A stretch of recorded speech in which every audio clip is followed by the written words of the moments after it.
నమస్తే, నేను Vishwa. Welcome to T five మరునేత్రం.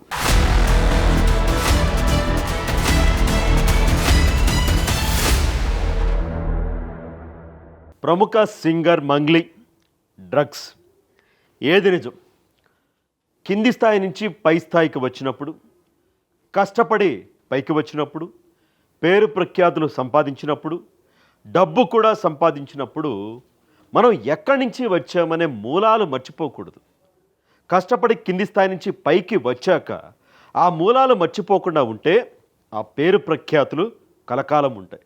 కానీ మనకు బాగా పేరు వచ్చేసింది, బాగా డబ్బులు సంపాదించేసాము అని మనం ఎక్కడి నుంచి వచ్చామో మర్చిపోతే మరలా అక్కడికే వెళ్ళాల్సి ఉంటుంది. మన మూలాలు మర్చిపోతే మరలా వెనక్కి తిరిగి వెళ్ళాల్సి ఉంటుంది. ఇది చాలామంది సెలబ్రిటీల విషయంలో, అంటే రాజకీయ పార్టీల నాయకులు కావచ్చు, యూట్యూబర్లు కావచ్చు, ఇన్ఫ్లుయెన్సర్లు కావచ్చు, సినిమా తారలు కావచ్చు, గాయకులు కావచ్చు, ఎవరైనా సరే సమాజంలో గుర్తింపు ఉన్న వాళ్ళందరికీ కూడా వర్తిస్తుంది. ఇది చాలాసార్లు రుజువు అయ్యింది కూడా. ఇప్పుడు సింగర్ మంగ్లీ కూడా డ్రగ్స్ వివాదం.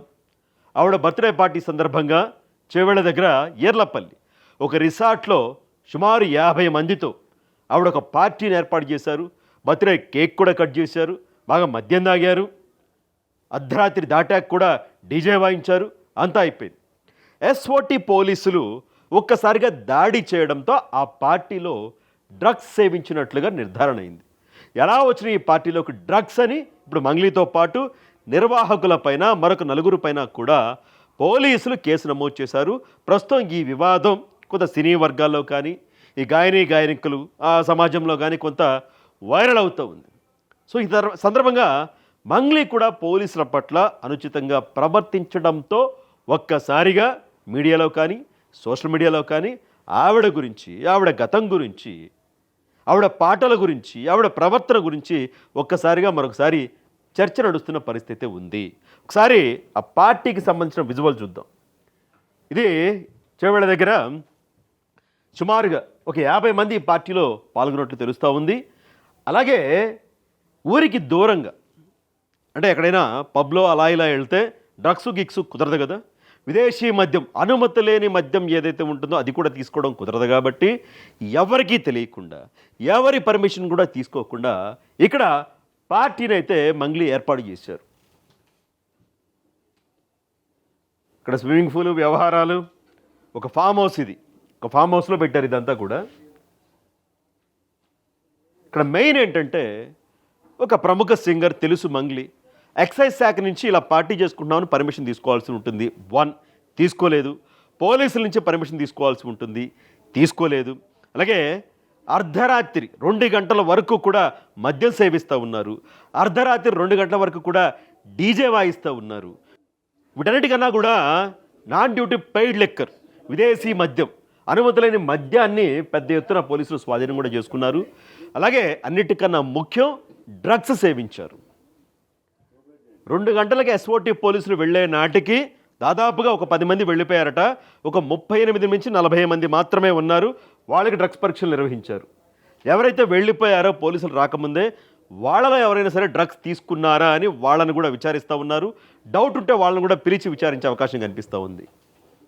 వీళ్ళందరూ కూడా మంగ్లీ వాళ్ళ చెల్లి ఇంద్రావతి ఉన్నారని తెలుస్తూ ఉంది. అలాగే కాకర్ల శ్యామ్, ప్రముఖ గేయ రచయిత, అతను కూడా ఉన్నట్లు తెలుస్తూ ఉంది. అలాగే దామోదర్ రెడ్డి, మంగ్లీకి అత్యంత సన్నిహితుడు. మంగ్లీ ఇన్ని సంవత్సరాల కెరీర్లో చేదోడుగా వాదోడుగా ఉన్న ఒక స్నేహితుడు. దామోదర్ రెడ్డి ఎవరైతే ఉన్నారో ఆ దామోదర్ రెడ్డికే డ్రగ్స్ పాజిటివ్ వచ్చినట్లుగా పోలీసులు అయితే చెప్తా ఉన్నారు. సో మంగ్లీకి అత్యంత సన్నిహితుడు కాబట్టి మంగ్లీకి తెలియకుండా ఇది జరగదు కదా, మంగ్లీకి తెలియకుండా పార్టీలోకి డ్రగ్స్ రావు కదా అని పోలీసులు మంగ్లీని కూడా విచారిస్తూ ఉన్నారు. ఎవరో తెలియని వాళ్ళు ఏదో జేబులో తీసుకొచ్చారు అంటే మంగ్లీకి తెలియకుండా వీళ్ళందరికీ కొంత నమ్మొచ్చేమో.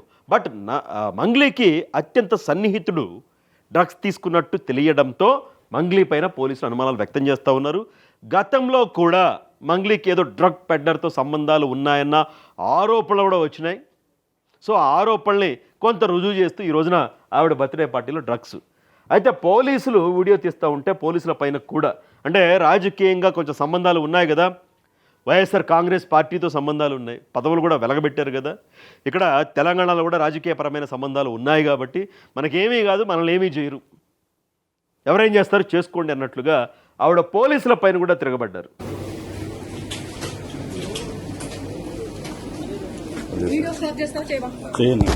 చేయను. నా డ్యూటీకి అడ్డం తెలకండి మీరు, నా డ్యూటీకి అడ్డం తెలకండి మీరు నా డ్యూటీ ఎట్లా వస్తారు మీరు?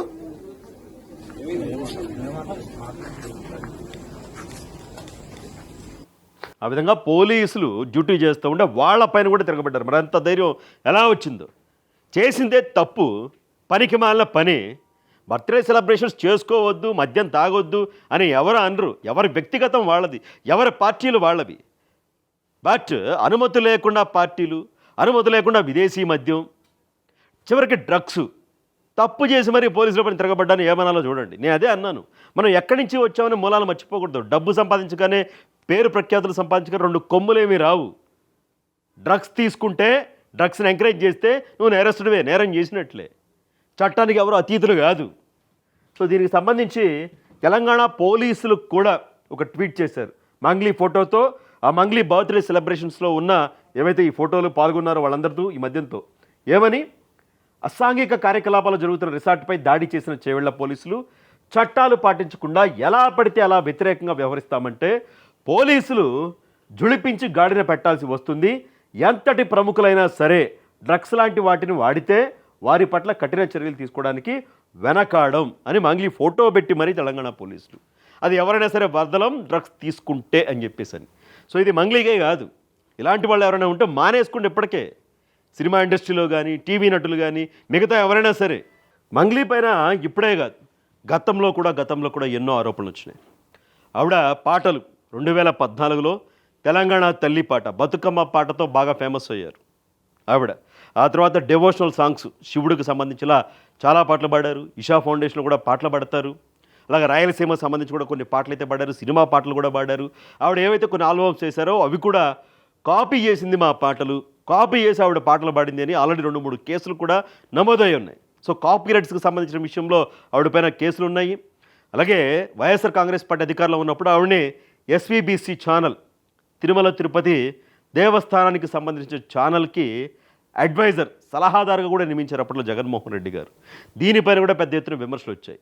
ఇంతమంది పాటలు పాడేవాళ్ళు ఉంటే ఎస్వీబీసీ ఛానల్కి అంతకు మించిన సలహాదారు ఎవరు దొరకలేదా? మంగ్లీని తీసుకొచ్చేంటి ఇక్కడ పెట్టారు, ఈ పదవి ఇచ్చారు అని చెప్పేసి.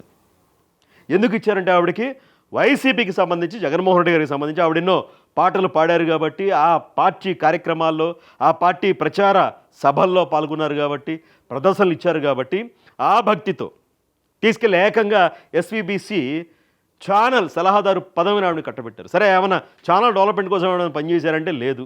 ఆ నెల వచ్చే జీతం ఏదో ఉంటుంది కదా, 3 లక్షలు 4 లక్షలు, అవి మాత్రం తీసుకున్నారు. ఏ రోజు ఆ ఛానల్ సందర్శించిన పాపాను కూడా పోలేదు. ఆ విధంగా పదవులు కట్టబెట్టారు అలంకారప్రాయంగా. బట్ వాటిని అడ్డం పెట్టుకుని వైసీపీ అధికారంలో ఉంది కాబట్టి ఆవిడ ఏకంగా శ్రీహాళహస్తి గుడిలోనే, గుడి లోపలే ఆవిడ ఆల్బమ్కి సంబంధించేవో వీడియోలు చేయడం, రీల్స్ చేయటం, షూటింగులు చేయడం. పర్మిషన్ మరి అడిగారో లేదో కూడా తెలియదు. మంగ్లీ అనగానే పంపించేయండి అంటే ఎలా ఉండేదంటే అప్పట్లో మంగ్లీ వ్యవహారం, అవసరమైతే గర్భగుడిలో కూడా షూటింగ్ చేసే పరిస్థితికి వెళ్ళిపోయింది పరిస్థితి. అప్పట్లో కూడా విమర్శలు వచ్చినాయి. అప్పట్లో కూడా జనసేన పార్టీ, తెలుగుదేశం పార్టీ వీళ్ళందరూ కూడా, అలాగే హిందూ ధార్మిక సంఘాలు కూడా, హిందువులు కూడా మండిపడ్డారు. గుడి లోపల ఈ విధంగా డాన్స్లు వేయడానికి ఎలా అనుమతిస్తారు మీరు? ఆవిడ ప్రైవేట్ ఆల్బమ్స్కి ఏమైనా గుడికి ఏమైనా ఉపయోగపడేది అదేమన్నా, కాళహస్తి గుడికి అని. సో ఈ విధంగా విమర్శలు ఎదుర్కొన్నారు. ఈవిడ చాలామంది తెలంగాణకు సంబంధించి, అంటే ఆవిడ ఫస్ట్ బతుకమ్మ పాట ద్వారా వెలుగులోకి వచ్చారు కాబట్టి తెలంగాణకు సంబంధించిన అమ్మాయి అనుకుంటారు, కానీ మంగ్లీ కాదు. ఆంధ్రప్రదేశ్లోనే అనంతపురానికి సంబంధించిన, అనంతపురం జిల్లాకు సంబంధించిన వ్యక్తి.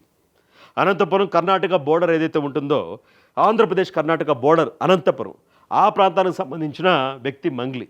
అక్కడి నుంచి ఛానల్లో, మీడియాలో జాయిన్ అవ్వటం, అలా అలా తెలంగాణ రావటం, పాటలు పాడడం, అలా ఫేమస్ అయ్యారు. సో ఫేమస్ కావడం, కష్టపడి పైకి రావడం, దాన్ని ఎవరైనా సరే హర్షిస్తారు, ఎంకరేజ్ చేస్తారు, మరింత పైకి వెళ్ళాలని కోరుకుంటారు. కానీ ఈ విధంగా ఏకంగా డ్రగ్స్ వాడేదాకా, డ్రగ్స్ని ఎంకరేజ్ చేసేదాకా వెళ్ళడం ఎవరూ జీర్ణించుకోలేకపోతారు మంగ్లీ అభిమానులు. బట్ మీరు సోషల్ మీడియా ఓపెన్ చేస్తే మంగ్లీ పాటలు ఎంత ఫేమస్ అయ్యాయో ఆవిడ కామెంట్స్ కూడా అలాగే వస్తూ ఉంటాయి వ్యతిరేకంగానే. 90% ఆవిడకి వ్యతిరేకంగానే వస్తూ ఉంటాయి. సో ఆవిడ వ్యవహార శైలి, ప్రవర్తనా శైలి ఇవన్నీ కూడా ఖచ్చితంగా మార్చుకోవాల్సి ఉంటుంది. సో మొత్తానికి 2 తెలుగు రాష్ట్రాల్లో కూడా మంగ్లీ బర్త్డే పార్టీలో డ్రగ్స్ వ్యవహారం, ఈ కలకలమంతా కూడా కొంత చర్చనీయాంశంగా మారింది. మరి తెలంగాణ పోలీసులు ఎలాంటి చర్యలు తీసుకుంటారు, ఆల్రెడీ కేసు నమోదు చేశారు, వేచి అయితే చూడాలి. ఇప్పుడేపైనా మంగ్లీ డ్రగ్స్ వ్యవహారం పైన, బర్త్డే పార్టీ అంశాలపైన మీ అభిప్రాయాన్ని కూడా తెలియచేయండి.